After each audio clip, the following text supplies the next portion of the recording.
Okay, hi there students. Here we have and this is an article for a school magazine or for a newsletter.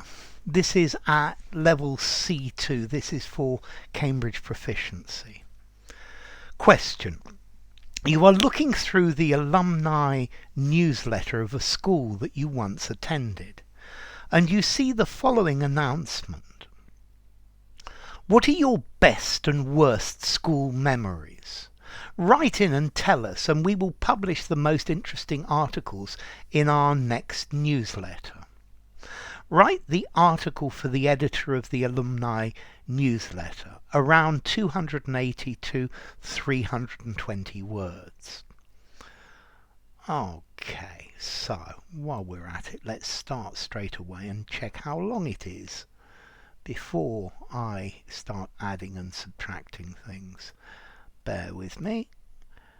It is 505 words. Okay, so it's too long. It's over length. So that's one thing to remember. You need to be careful to follow the instructions. Okay, Schooldays, despite not being immaculate, are some of the happiest and most important days in my life. And what goes in tandem with Schooldays are countless impressive memories. Okay, it's a good start, but you could do better than this. Let's see. Despite not being immaculate.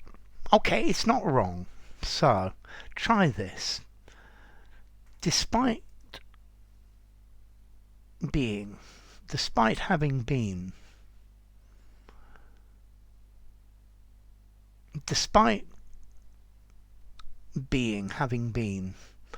okay, this is a school that you went to. Let's see. Firstly, far from immaculate. Despite being far from immaculate, you see, I want to put this in the past tense. Despite having been far from immaculate, were some of the happiest and most important days in my life. And what goes in tandem, because it still does, with Schooldays are countless impressive memories. Okay, I'm not over the moon about impressive. Countless, I would probably say wonderful memories. Countless unforgettable.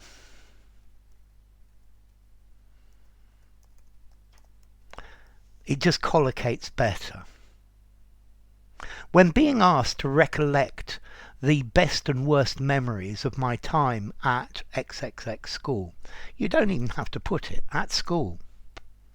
Generally, a substantial number of memories come flooding back.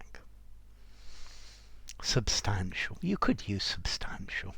A vast. It just fits better. Substantial sounds more like a business letter, whereas this is something personal. This is more like an autobiography.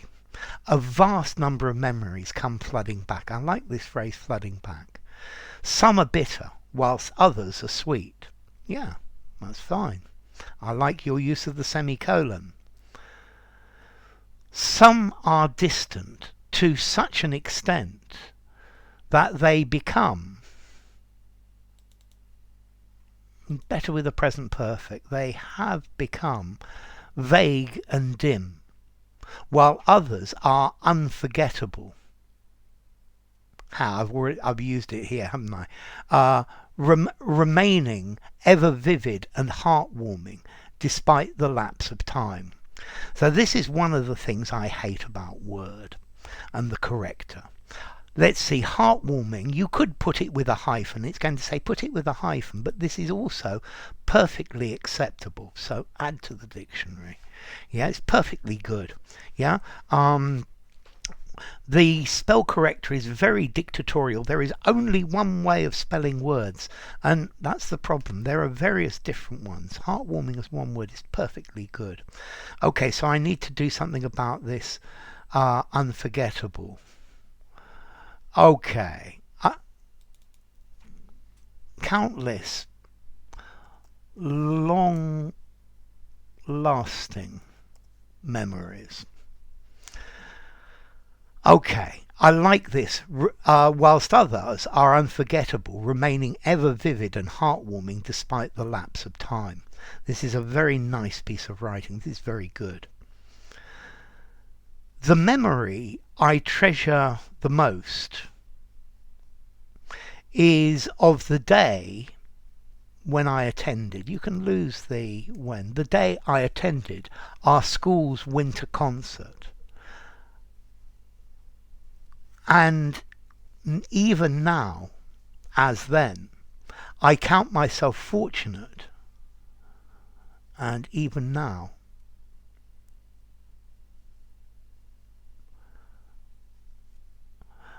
and even now and then, even now,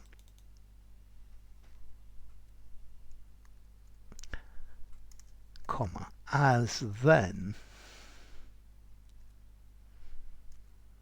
Okay, you got the then. And even now, as then, I count myself fortunate to have witnessed such a magnificent scene and performance.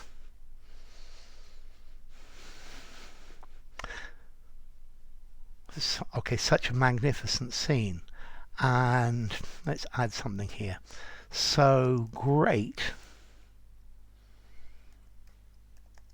a performance. It was a truly memorable experience.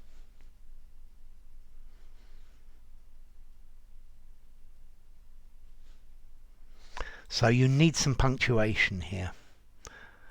It was not a colon, a semicolon. It was a truly memorable experience. As I settled there in the chair, feeling drowsy with the harmony. Drowsy with the harmony, yeah. The melody and the rhythm of the classical music. Immersed in the vicarious pleasure derived from the brilliancy and purity of piano tunes. And lost in the appreciation towards, I think for would sound better, for the spectacular triple pirouette being executed by the ballet dancers.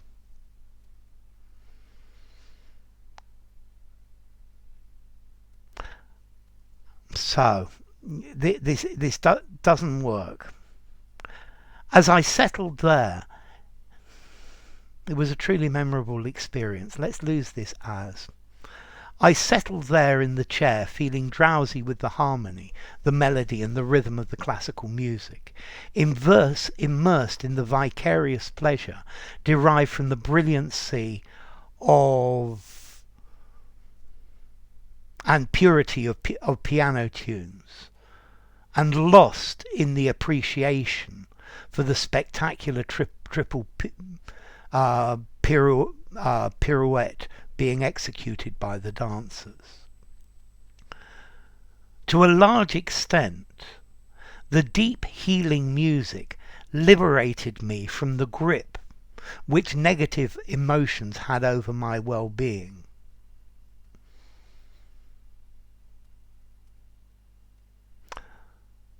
I'm going to put a full stop or a semicolon here. I'm going to put a semicolon. And then it lightened the intolerable burden which I had to shoulder when it came to academics, and mitigated the detrimental effects produced on my psyche after a long, tedious and tiring day of schoolwork. good. As Debasish Mirada, an accomplished entrepreneur, philanthropist and author puts it, music can heal the wounds which medicine cannot touch. And therein lies the gist of that pleasurable experience. And at the beginning of a sentence, it's okay. It's perfectly valid, and I think it goes actually quite nicely here. You might get somebody marking it who says, you can't put it at the beginning of a sentence, but you certainly can. Yeah, and therein lies the gist of that pleasurable experience. This is a lovely sentence. This is really good. My worst school memory is the time I failed my history exam, and it was absolutely harrowing. Great word. History had always been one of my favourite, okay, that's the American spelling, which is perfectly fine, subjects at school, particularly as I was taught by Ms. Grace, one of the most inspirational, supportive and compassionate teachers at school. I had been getting such good marks in my assignments in the past that I became overconfident in my abilities. Consequently, I deemed myself competent to get away with doing very little preparation for that weekly test. Competent. Sounds a bit business. Let's give it a more personal tone. I deem myself well able. It just gives it a more personal tone. Yeah, competent sounds very business-like. I deem myself well able to get away with doing very little preparation for that weekly test. During the exam, it became blatantly obvious. I like this word, blatantly obvious. I was also thinking blatantly and painfully obvious. Okay, painfully obvious is a very good collocation as well. Blatantly and painfully obvious that I had huge gaps in my knowledge. That I had. I'd prefer there were. Huge gaps in my knowledge. And the bell rang while I was still sitting on my chair. Let's lose the on my chair. I was still sitting. It's obvious you're on a chair. With a blank page in front of me, kicking myself for my foolishness and ignorance. Relentlessly whining about my troubles and facing the grim prospect of failing the exam, I was overwhelmed with shame and regret to such an extent, I like this word, that I forgot my umbrella in the classroom after school. To add insult to injury, it started raining while I was on my way home. Okay, I like this. To add insult to injury, this is very good. I was completely drenched by the rain. The situation was utterly dismal. However, the experience taught me a useful lesson, namely that before I venture to commit an action, to commit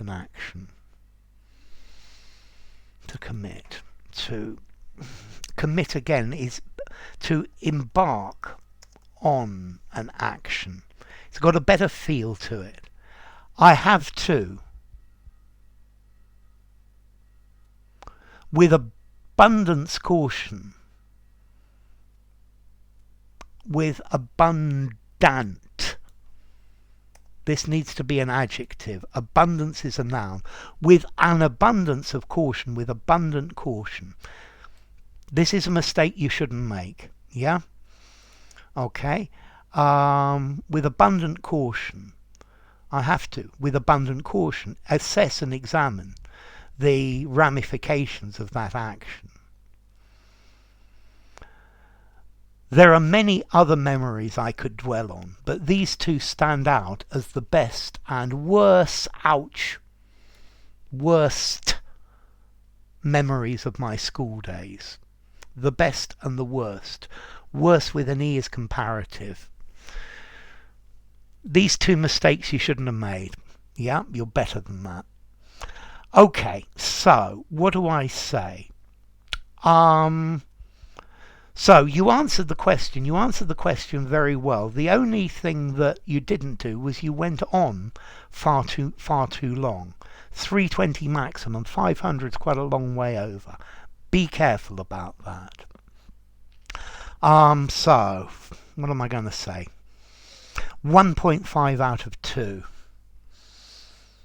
Yeah, 1.5 out of 2 for answering the question. Okay, the range of sentences, the range of grammar is very good. You've got all sorts of simple, complex sentences. You've got various different structures, and I like it a lot. I think probably 1.75. The tone, okay, the tone is a little bit too business.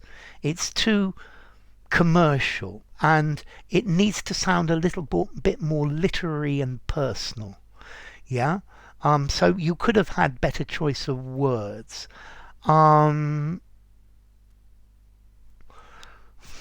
Maybe 1.5 for the tone.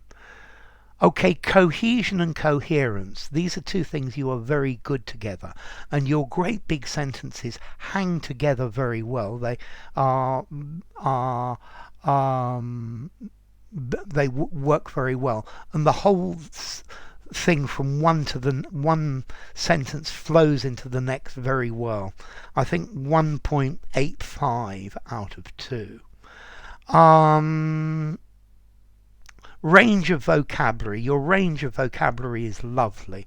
It's very C2. It's very good. 1.8. Oh yes, and accuracy. Your accuracy is pretty good, except for 2 mistakes here at the end, which are C1 mistakes, not C2 mistakes. I think accuracy maybe 1.6, 1.7, something like that. So it's a good essay overall. It's a very good pass. Trouble is, I'm still thinking about the last essay that you wrote, which was really, really, really good. I think I'm going to give it something like 8.25, 8.5. So you see, it's still a very good essay, and well done.